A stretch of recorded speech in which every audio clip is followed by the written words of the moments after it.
Should churches be involved in politics? Many say no and are afraid of losing tax-exempt status. But maybe churches should be involved in politics. Please consider these reasons. Martin Luther King Jr., the great American hero, was also a preacher who often mixed church and politics. Here, in his famous "I Have a Dream" speech, he quotes the Bible. No, we are not satisfied, and we will not be satisfied until justice rolls down like waters and righteousness like a mighty stream. I have a dream that one day every valley shall be exalted, and every hill and mountain shall be made low, the rough places will be made plain, and the crooked places will be made straight, and the glory of the Lord shall be revealed, and all flesh shall see it together. And although he often spoke in churches, no one was afraid of losing their tax-exempt status. Dr. King knew that the church should never stay out of politics. Why? Because politicians keep stepping into the church's moral domain. For example, the government redefines marriage but has no right, because God already defined marriage in Genesis. The government rules it is legal to kill preborn children, but God says, do not murder. God's church is meant to be salt and light, and so we cannot be silent in society's moral issues, even when they become political issues. But something has changed since Dr. King's day. The IRS 501c3 Johnson Amendment threatens to punish churches that speak out on political issues. More on this soon. But first, here is another reason why the church needs to be active salt and light in society. The Founding Fathers designed America to function this way. Thomas Jefferson wrote in the Declaration of Independence, "We hold these truths to be self-evident, that all men are created equal, that they are endowed by their Creator with certain unalienable rights." Did you see that? The founding document for a new political system is based on what? Unalienable rights given by God the Creator. Religion and politics are mixing. Jefferson also wrote, "And can the liberties of a nation be thought secure when we have removed their only firm basis, a conviction in the minds of the people that these liberties are the gift of God?"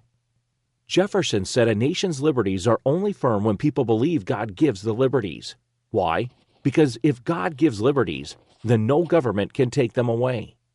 Furthermore, because God gives liberties, we need His direction in preserving these liberties. This is extremely important because freedom does not equal anarchy. I'll illustrate. In June 2017, a man yelled freedom as he drove his truck through the Ten Commandments Memorial on the Arkansas Capitol lawn. That's not freedom, that's chaos.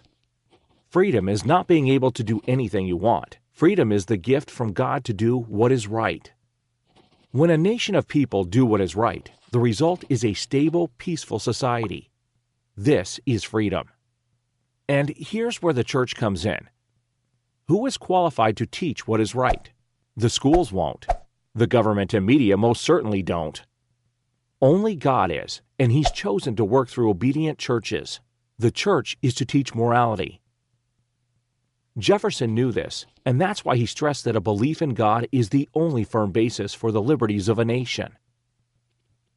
John Adams, the second U.S. president, agreed with Jefferson when he said, "Our Constitution was made only for a moral and religious people. It is wholly inadequate to the government of any other." He was right. Remove the moral salt and light influence of church from America, and chaos will reign. We see that happening.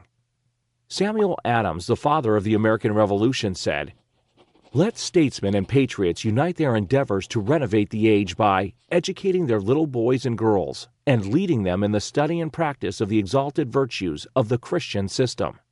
The result was America flourished with speed and success like no other nation. And we shouldn't be surprised. Do things God's way, you will be blessed. Look what God did to Israel. "Observe my laws carefully, for this will show your wisdom and understanding to the nations, who will hear about all these decrees and say, 'Surely this great nation is a wise and understanding people.'"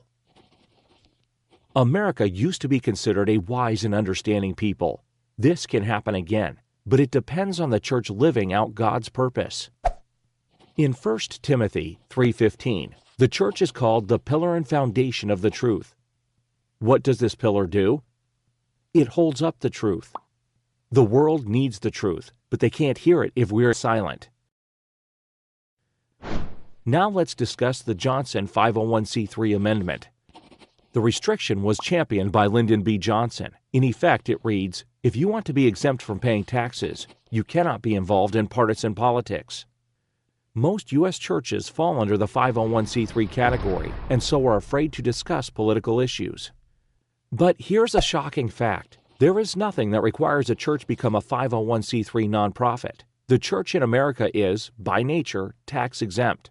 Read IRS Publication 557. Some organizations are not required to file Form 1023 for 501c3 tax exemption. These include churches. These organizations are exempt automatically if they meet the requirements of Section 501c3. The Founding Fathers knew that America needed the church to be a moral entity independent of political control. This is why the First Amendment of the U.S. Constitution reads, Congress shall make no law respecting an establishment of religion or prohibiting the free exercise thereof.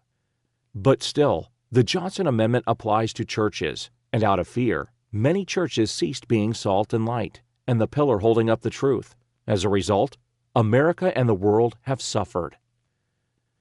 Now finally, a sobering irony. In Mark 12, Jesus said, Give back to Caesar what is Caesar's, and to God what is God's. Jesus was speaking of taxes, and the 501c3 Johnson Amendment is a tax law. We Christians are generally law-abiding, and so in our zeal to obey Caesar, we inadvertently muzzled ourselves. Don't miss this. In our zeal to obey government, we have given to Caesar that which is God's.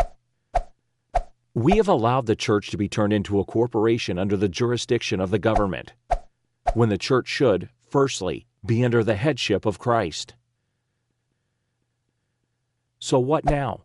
What do Christians do when God's law and man's law clash? Simple. We obey God first, and we have biblical precedent. In Acts 5:29, the Jewish government commanded the apostles to stop preaching the gospel. The apostles replied, We must obey God rather than men. And the apostles didn't have a First Amendment. They had the Great Commission. They had Jesus' command to be salt and light and the pillar of the truth. And so do we.